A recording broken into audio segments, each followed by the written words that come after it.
Hello everyone, it is Joe here from OmniPoke, the channel that brings you guys everything Pokemon. If you're looking for PTCG live codes, make sure you check out the Potown store. You can get a 5% discount on your orders using that code OmniPoke. For today's video, myself and Jack are going to be doing our 151 tier list. We also have the knee-jerk reaction from the free regional results that we've had in the Obsidian Flames format. There were some really surprising results, most notably in the recent Curitiba events in Brazil. So we are knee-jerking to that, looking towards the upcoming regional championships. The Scarlet and Violet 151 set is legal on the 7th and 8th of October, which means it's going to start off in Peoria to kick things off. And yeah, from local events from that date onwards as well. So Jack, do you want to start off picking a deck and we'll get this underway? Yeah, 151's quite a obviously a bit of a smaller set, and but still has some really impactful cards. And I think one of the decks that has been seeing quite a lot of success lately in general, but also gets one of these cards is the sort of the Miraidon archetypes, which people have really honed down into kind of Flaffy being the right partner and none of the Regieleki stuff and that kind of stuff. And a couple of the tools they gain are Zapdos EX and Mew EX, which is really used. They're really good tools. We still feel like the deck is sort of in this mid space B tier. Zapdos in sort of early testing has felt like a bit of a bait. There's you still have to play additional cards to sort of supplement it. It's a nice pivot, but realistically, a lot of your Pokemon have one retreat, so it's not sort of the end of the world, and you still need an energy attached there, so it's not the biggest selling point, but also the damage that you do isn't always completely relevant. It feels like it's often set up, or it's often trying to close out KOs rather than taking extra prizes here and there. So I don't think Zapdos is quite worth it, but I think Mew is really interesting in the deck because it gives you that level of being able to take out some of these bigger threats, like something like a Giratina VSTAR, which sometimes can be a little bit more difficult for the deck to reach on, whilst also still being a two-prizer and not having to invest massively into it. Now, I think one of the biggest issues is the fact that you have to kind of advertise that you're doing this, because you have to often attach over multiple turns or get additional flaffies and that kind of thing. So it's never really a surprise play, but it's always a constant trade that you can make during the game, which can be quite useful because a lot of the time Miraidon is quite an aggressive deck, and sometimes if you're making the trades and you're taking the first two prizes, you're still going to be you're still keeping pace and ahead of the game, and sometimes that can push them out of trying to get strong, one prize attackers that can try and win them back the game towards the later game. So it gains a couple of cards. I still think it is a little bit worried about some of these other decks, but I think Lugia is another very popular deck already and gains quite a lot from this set. And naturally having sort of a bit of a favorable Lugia matchup as well is going to be really important. We've already seen Lugia's success in some of these online tournaments early, even to the point where they're already teching for things like Miraidon and other random lightning techs here and there with Dunsparce. So I think Lugias are already preparing for it, but even so, you're still really happy forcing them into that situation and still able to quite happily trade 2 for 2 on their two prizes while still having this Mew sort of accessible to you as well. So yeah, I really think Miraidon, I feel like people are starting to hone in on Miraidon after its recent success in some of the pre-151 tournaments, and I think whilst Mew isn't sort of as much of a surprise play as it is in some decks, it's still a really useful tool in the Miraidon deck, because again, they've moved away from this sort of one-shot focus and into this just super efficient trying to take the tempo of the game. They now actually have a backdoor way of trying to really uptrade into some decks as well, which is nice. Yeah, I agree. I think to keep up with the Stage 2 decks, Charizard and Gardevoir, it makes the most sense for me to be playing Path again in Miraidon. That'd be the only thing I would say. That the Turbo Beach Court thing, I've even toyed around with Department Store and a handful of tools. You've obviously got Forest, you've got Big Charm, but even just an EXP share on a Mew EX is so powerful, just something I've found as well. I've toyed around with both of those sorts of things, but I've had to sort of go back to Path, and I think that's the best. Just on Mew EX, it's underwhelmed me as an attacker, but it's so good for being just an additional pivot in the deck and additional card draw, that it's 100% worth it, even if you attack with it only in a handful of games. Let's start talking about Charizard. It's the hot topic right now, literally, and the Arven was really impressive to see in Brazil. Now, I've played around with it a little bit, and it's undoubtedly more consistent than Arc Charizard Pidgeot builds. So I'm at least giving it that kudos. And we're going to put this into a decently high placement in the B tier, where it definitely gets online very efficiently. The quad Arven gives you really good access to battle VIP pass early on when going second. And we also have really good turn 2 rare candy combinations with the Forest Seal Stone tutoring out other pieces for you. Arven plus Celebrations Mew throughout the game unlocks Pidgeot EX quite easily with those vacuums. Lost City is actually a real headache for Lost Zone box and can also just be a headache for a couple of other things here and there. You can catch people off guard with this deck, and that's why we're still keeping it in that B tier, really. It's that this was a brand new deck on the block, and in a closed decklist environment, people were falling into the pitfalls of more wild trapping Gardevoir players. That may not happen going into the next set of regionals. Guardies could be adapting. Additionally, there was a penny, and pennying up a Minion to remove an easy prize map for the opponent that they thought they had established, or something like an NTV tanking a hit can now be removed from play. So I feel like a lot of these trap cards that the Brazilian list had that made it do really well in the format, or at least in that tournament, are a lot less effective going into the next set of tournaments. And I do think this pure Charizard build is a little bit weaker into Guardi than some other Charizard builds we'll talk about in a bit. So we're going to leave it sort of high B tier, knowing that it's at least a very consistent way of getting Charizard and Pidgeot online, which gives it massive kudos and forces people to draw well, which is exceptional. But these trap cards that were so effective at just instantly turning the tide of a game are not quite going to be there. So I think that's the main thing holding back Charizard, where there are going to be some awkward matchups, like still Giratina, going to be really hard for you. And I think you're slightly unfavoured into Guardi as long as they play around or play a tech card for more wild trapping as well. One final thing I want to say on these Charizard builds is that I do think that with so much mirror coming out, definitely a Delphox V is a consideration card for me now. It's another Forest Seal Stone user compared to Entei, but it has that upside of I've gone first in the Charizard mirror, I can take a 2-prize knockout, and it's so important to stay on an even prize trade in the Charizard mirror, because if you're going down to your final prize card, it allows the opponent's Charizard to hit 330, which is just impossible to come back from, really. It's backbreaking, right? So it's so important to stay on that even prize map, and I think a Delphox V could be sneaking into that deck list as another V Pokemon option. Mm-hmm. I actually really like the ingenuity behind this. It's like you say, I think there are a lot of trap cards and surprises that may not be as effective, but I think just the Arven engine and the fact that Arven doesn't fall off is really, really cool, to be honest. We've seen Charizard paired with basically everything at this point, right? But I actually think this engine is one of the really, really cool ones. Another Charizard deck that I want to talk about is Charizard Lost Zone Box, which is kind of the one that was we saw quite a lot of popularity in the Barcelona special event. And to be honest, it's a deck that really like piqued my interest when we saw some of the people playing it on stream, because there was multiple rounds where it was on stream. And to be honest, it really felt like, I think the way we described it earlier on, Joe, was there was a real inevitability about the deck. There was so many angles that you were approaching from. You were still a Lost Zone deck, so you were still able to apply pressure like a Cramorant hit early, or eventually getting to that 10, starting to sprinkle with Sableye. But you also had this basically massive 330 HP Pokemon that could really, really reasonably not get knocked out in response to a lot of different sort of attackers in the format right now. So very reasonably to take 2, maybe even 3, and then sometimes when against multi-prizes, 4 prizes, which is just really, really cool to see, like a Lost Zone box sort of front load all of the like the draw and trying to build to a board state where you have these then incredibly strong attackers to then basically build a board that you're never losing from. You basically checkmate opponents. So yeah, it was a deck that really, really impressed me. I think the more I think about it, it actually feels quite similar to Giratina Lost Zone Box, which is another reason why I think I like it, because I'm a huge fan of Giratina.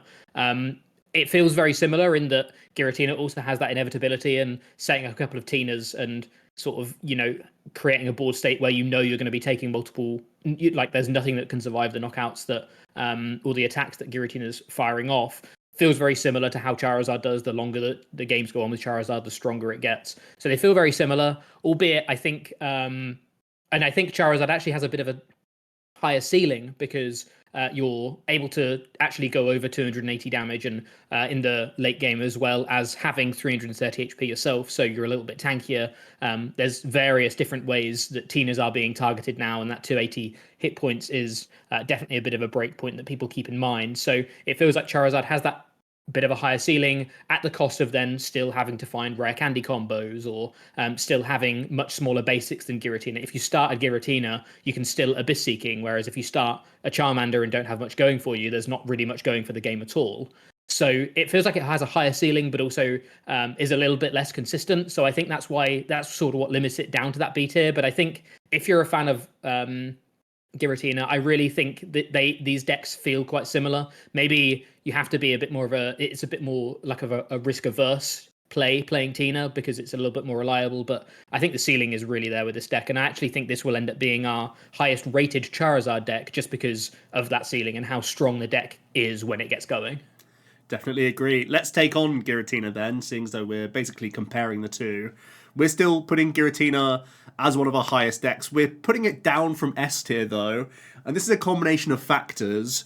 Of course, the 151 set introduces Mew EX, and this was already touted from the get-go as a challenger to Giratina because it can be a basic Pokemon powered up in a turn in a number of decks that can respond on that lost impact and knock out Giratina.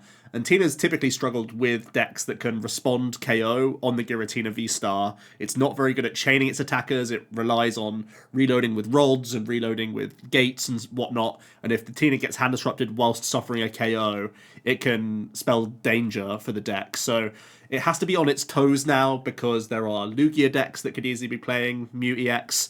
There's Gardevoir, which can be playing it. Even though Gardy has easy one-hit KO potential, the fact that they can use a Mew EX by only using 2 Psychic Embraces on the Mew and then turn attaching to the Mew itself, leaving it with 140 hit points, keeps it out of range of Cram and Sableye, so it knocks out the Giratina. Obviously, Gardevoir's very good at using Iono, and that's going to be a huge issue for the Tina players. They have to come in with another multi-prize Pokemon, which is something it basically never wants to do, unless it has the Snorlax tech card that we saw from Pram, and I think that could be something we see again, because it's so important to have that crucial 180 hit point threshold now in the Giratina deck as a single prize Pokemon. So that's a hot tech card for Tina that I'm definitely considering again. But the general consensus is that there's more Mew EX around, and that's a bit of a headache for you. So that's the thing that we're taking it down from that S tier, where people can tech for you a lot more easily now, that give them a better time into the matchup.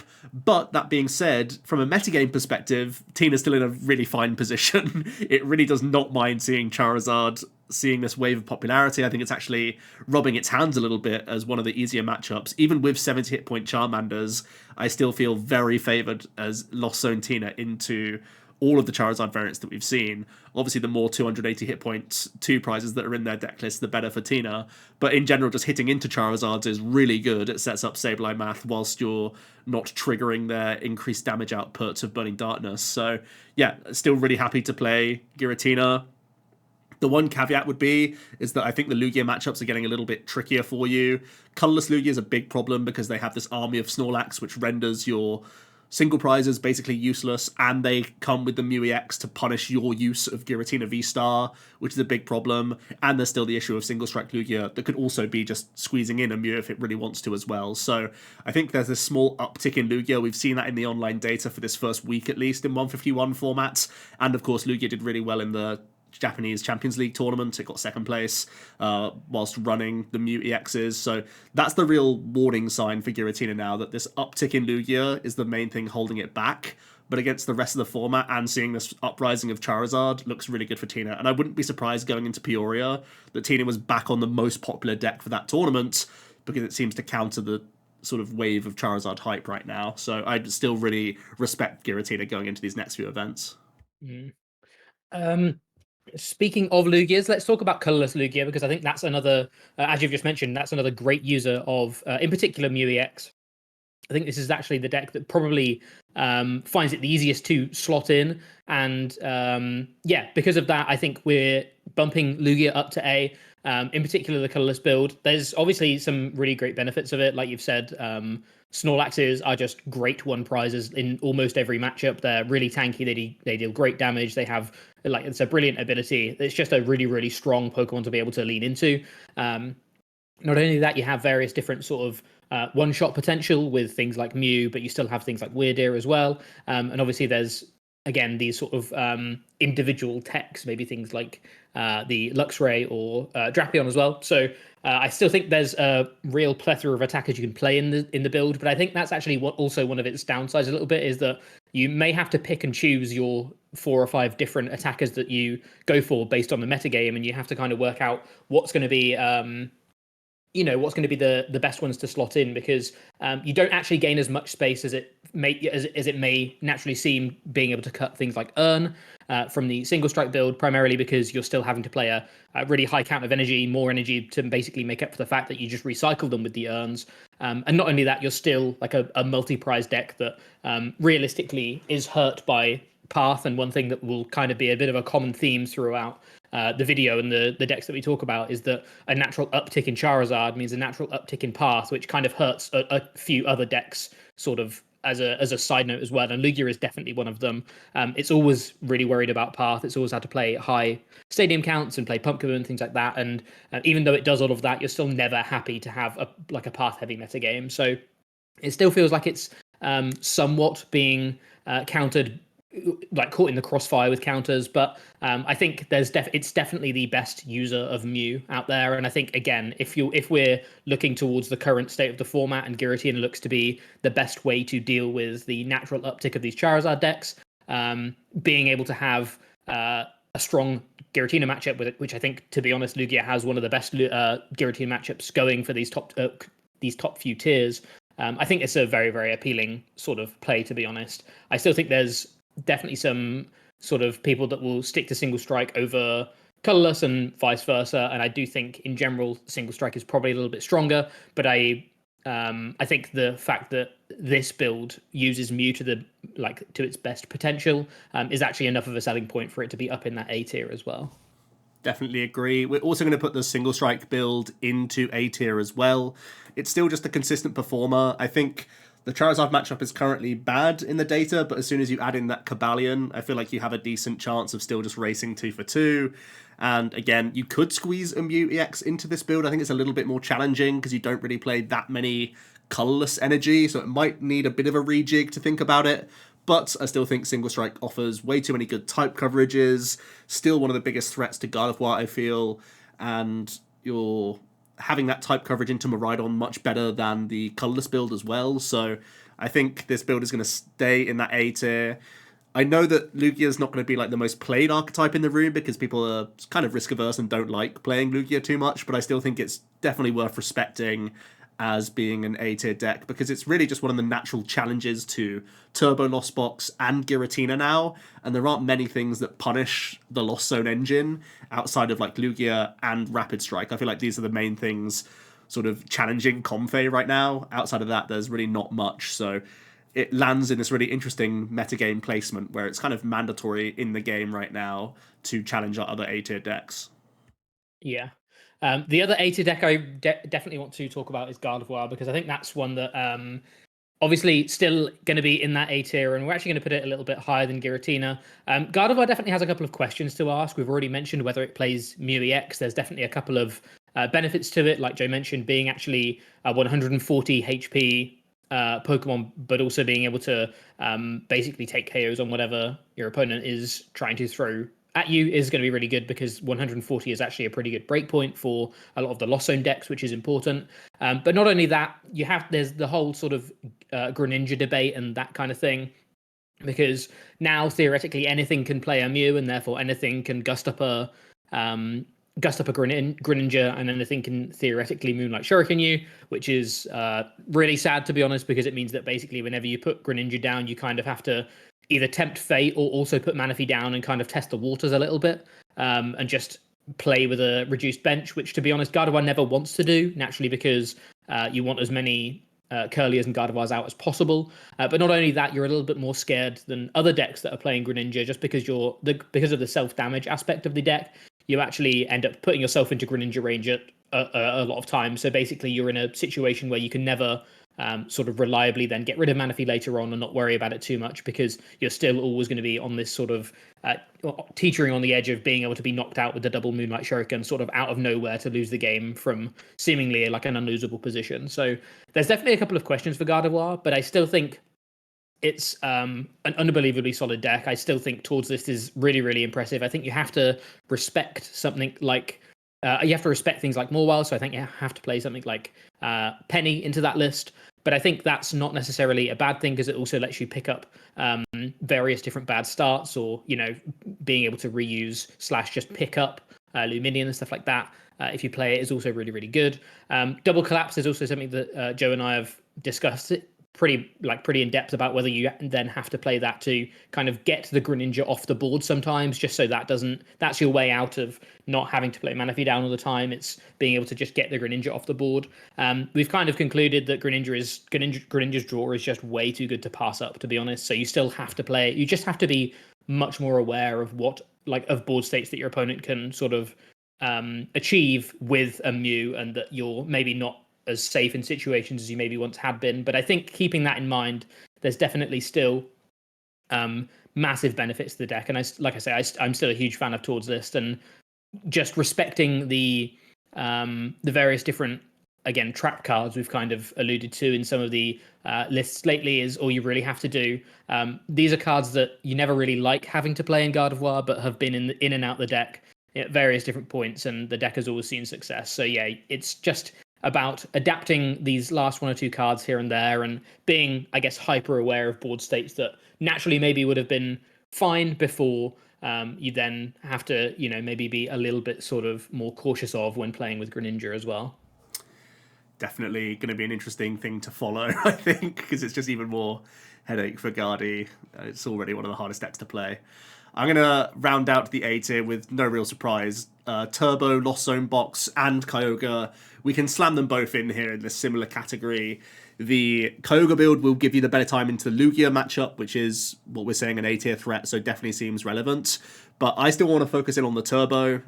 You can easily incorporate a Grass Attacker if you're concerned about Charizard, which is kind of the hot topic right now. But also, just adding a Mew EX into Turbo, because you already are playing Gates, gives you a ton of versatility all over again. It gives you a really nice burst attacker into Giratina that you kind of lacked before, because weaving in Dragonite was quite awkward because you would shred your own... you would damage your own bench with Dragon Gale. But now a Mew can do that quite nicely. Even just being a semi-helpful card to put into play, the Mew EX, to give you that restart ability. On certain board states, if you're ahead enough in a prize race, you can just have the Mew EX almost as like a bait there on the board. If your opponent goes for a boss play, they're not using hand disruption against you, which can end up being a positive outcome. Or if they are hand disrupting, you at least can draw a card here or there. So yeah, I think Mew EX slots into Lost Box pretty well. It really helps out against Charizard also, because you can try and force 5 prizes from the opponent. You already have tight coverage with Raikou into Pidgeot EX as well. So you have a few opportunities to take big multi-prize turns, as well as the very efficient Cram and Sable. So I feel like Turbo is still in a really good position, and I feel like it's not going to take too much for this deck to tech itself into a decent position into a ton of these decks as well. So yeah, I think Turbo is still in a really solid place in the game, and it has enough space to play around with to fix the other sort of tier 1 deck matchups where I can't see it really being dethroned. It's going to remain a top 3 deck throughout the 151 format, I think. Yeah, definitely. Let's take a look at some of the decks in C tier, and we're actually going to put both Fusion Mew and sort of DTE Mew into that C tier. This is primarily because of the rise of Charizard. Realistically, Charizard is just an unbelievably tough matchup for you. They have huge HP, they have tight coverage. Very often they have, you know, like once they've set up a couple of Charizards, it's basically game over, because you're just not able to. You have to spend all of your resources a lot of the time trying to get through one for them to set up another one and deal even more damage. And yeah, Charizard is just like a big worry for the deck, and I think that's enough to move the deck all the way down a whole tier, basically, because there's so many different Charizard builds now, and now that Charizard builds have really started seeing a lot of success. I mean, seeing 5 in the latest regionals in the top 8 is like, there's not much worse for Mew. Even things like this is even worse than things like Drapions and Spiritombs being in lists because you can work your way around those, whereas having lists that, or having like main attackers that are just so good against the deck really hampers Mew's success. Realistically, Spiritombs and Drapions, because of that, have kind of dropped off a bit of a cliff. They're still in a couple of specific decks, and you'll still have to keep them in mind, but only really in decks where the win condition is based around I have to take 3 prizes with a Drapion, otherwise I'm not going to be able to trade into these things like the Lugia deck that we mentioned earlier on.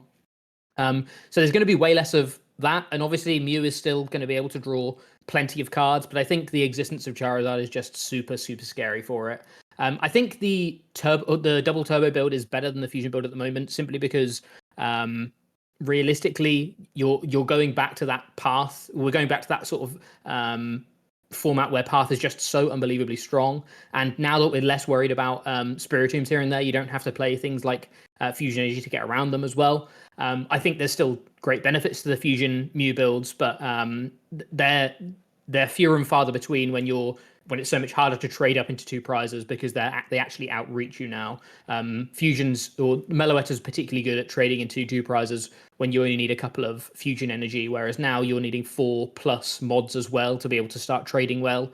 It's just not really like a particularly good trade for you. So there's fewer matchups that Meloetta is actually relevant. Again, this is another deck that's also kind of caught in the crossfire of all of this popularity of Path trying to shut down the Charizards. So whilst you're very happy whilst the Path build is actually a little bit better, I feel, because it's targeting a specific weak point in the meta, I think realistically there's going to be situations where you're caught in the crossfire of all of these random Path decks as well. So a bit of a fall from grace from you. It still draws an insane amount of cards, and realistically, like, that will see you through games, but I think there's so many matchups you actually have to like start to dodge and weave now that you're less dodging and weaving techs, and now you're actually dodging and weaving matchups, and that feels way worse as Mew overall, I think. Speaking of dodging and weaving, with Mew potentially falling off a little bit, perhaps Urshifu Intelleon can once again avoid just mostly Lugia now, and if you're able to do that, you're going to have a good time into the majority of decks that are higher than it in the tier list. One small headache is that you may be losing ground into certainly the Miraidon matchup if they are using Mew EX. Even though the Mew can't knock out Urshifu necessarily, it does have a resistance to fighting, so it's hard to response knock it out, and the fact that they deal so much into the Urshi whilst also knocking out Octillery, that's the big issue there, because you lose your engine whilst conceding an easy prize card, and Miraidon's very good at then sweeping the board from then on into attacks, and can even weave in single prize attackers at that stage. So yeah, I feel like you're losing ground into Miraidon, which is a small headache, and Lugia is pretty strong now. I feel like we're putting it in the A tier, and I feel like it's going to have decent representation now. So even though there is going to be some percentage loss from Mew players, that could just be going into some extra Lugia percentage anyway. Like, it could end up being a 10% deck in the room, and that's still difficult for Urshifu Intelleon. Not necessarily to make a day 2, but to make those deeper runs, to actually get into a position of top 8ing, you have to have missed them throughout the entire day, and it can happen. We've seen it a few times. We've seen NEIC, we've seen Worlds top 16, we've seen in Barcelona it won the whole thing. We know the power's there, but it is just more necessary dodging, which is a small concern. And at different points in the game, other decks can burst this Mew EX onto you, where you may be out of position, and then your entire game plan sort of crumbles beneath you. So I think there are hurdles for the deck outside of just Mew dropping off that little bit. I also think Charizard's not the easiest, especially with 70 hit point Charmanders now. It was kind of a freebie before, because you just farmed them. If you were able to go first, you had such an easy route to Yoga Loop or just take out multiple Charmanders. Whereas now that extra 10 hit points does make that big difference where you can't just crush them when you go first. And if they get the Charizard into play, then you are starting to have issues. So, it's going to be still lingering around that B tier for still farming the Comfey engines for the most part, and still okay into a number of things, especially if Mew doesn't come onto the board, or if you can set it up with pings earlier, etc. You can still have a good time, but it's still going to be dodging and weaving, but we know the power ceiling is still here for this deck. Yeah. Let's take a look at Arceus Giratina, the first Arceus deck we're going to talk about today. And it still feels like one of these decks that falls into that C tier.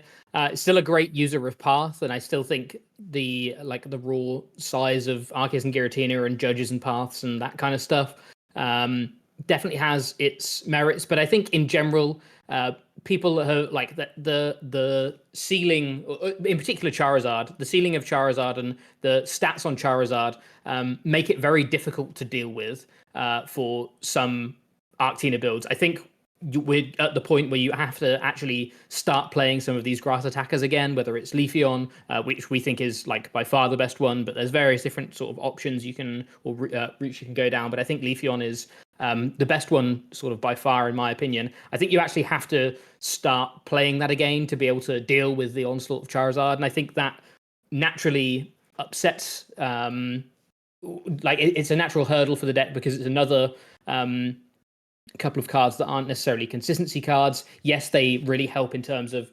attaching an additional energy for the turn, and that's kind of like that's really good because that's often the most important thing for Arceus is actually just getting into the game. But like it means that you're maybe having to spend additional ball search and that kind of thing, which is a little bit awkward.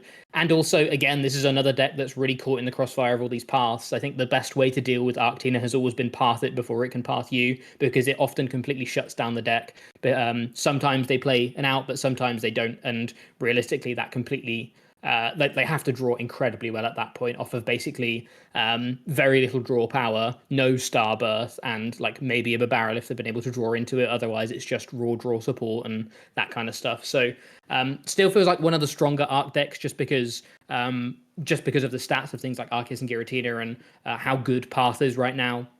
But I think this is still sort of trapped in that C tier just because of the accommodations you have to make to the list to try and deal with some of this Charizard, some of the success of Charizard lately.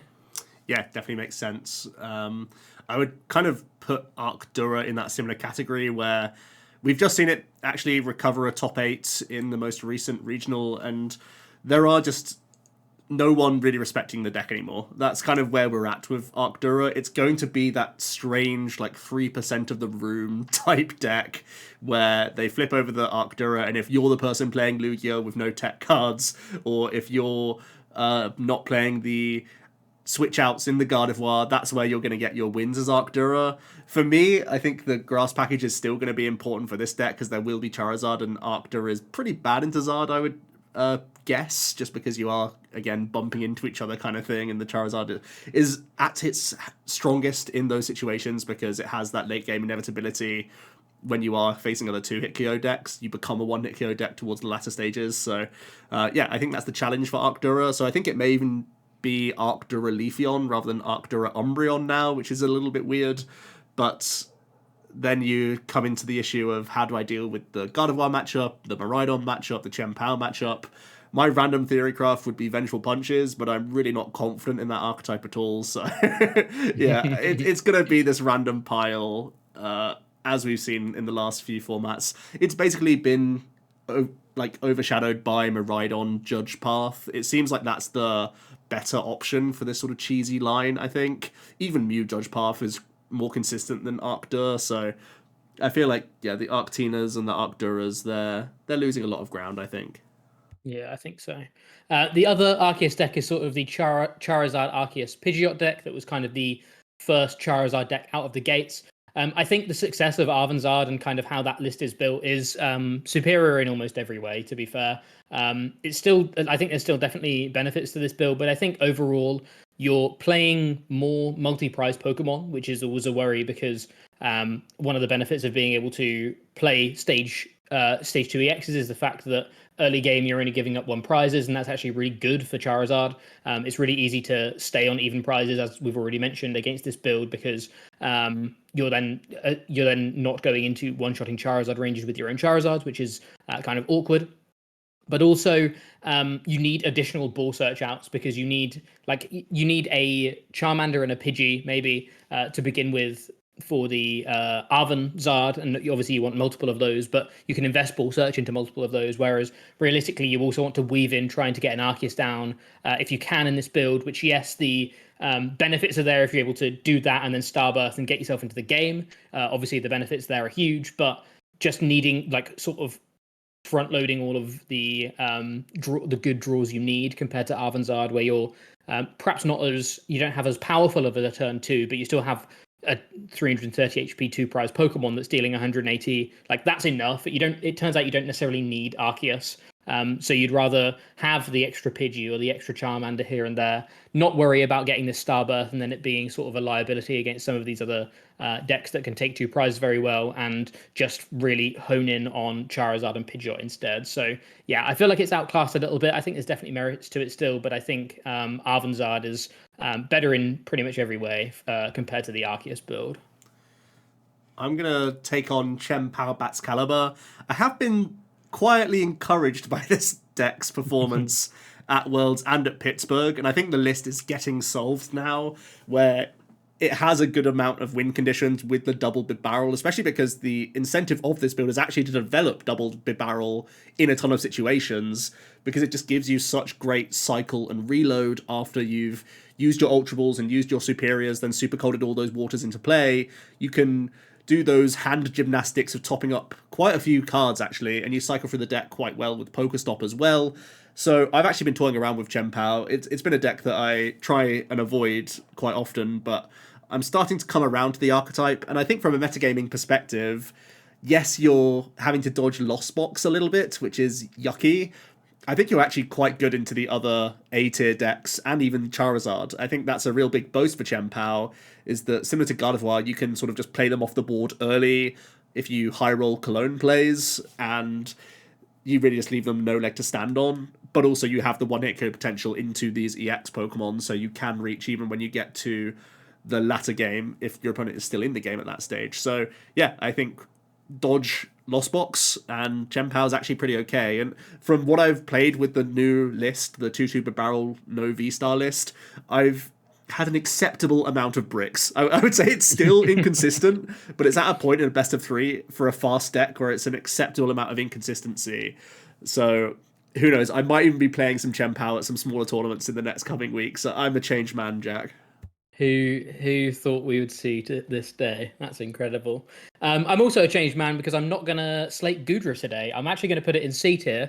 It's actually really interesting. This was one that we added very last minute to this tier list when we started thinking about Goodra's numbers into Charizard. And there's actually some, like the fact that you're able to tank a couple of turns of Charizard plus also get a free max pot is really, really cool, to be honest. I think there's by no means sort of it's by no means going to be solved, but the fact you can also like weave in a Mew to the list and maybe have a much more acceptable Tina, I still think it's going to be a bit icky, but have a much more acceptable Tina where you maybe have to recycle Mew or really lean in on trying to take these early knockouts with Cram and try and win that way. It's by no means going to be like I think a resurgence for Goodra, but I actually think the meta game of like quite a popular or Charizard being quite popular actually seems like not too bad for Goodra. It feels like you can like be tanking hits long enough to get to the point where when they're trading into you because they sort of go over the top of you,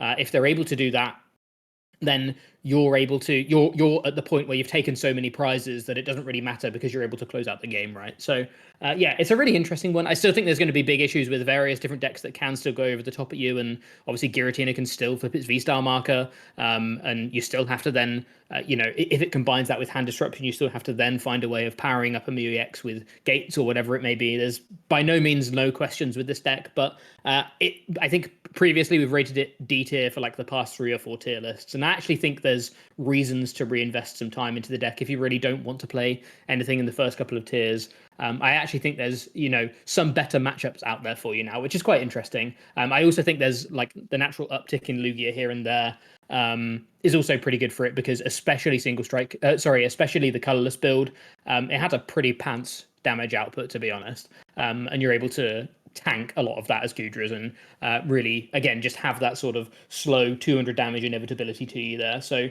yeah, it's an interesting one. It's by no means the resurgence of Goodra, but I actually think it's like there's justifiable reasons to maybe test out the deck now.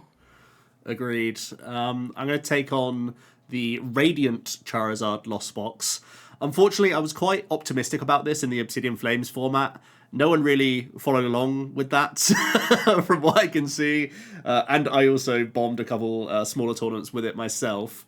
And I feel like its positioning, again, is getting a bit more difficult, where There's going to be a good amount of turbo lost box, which isn't ideal for you.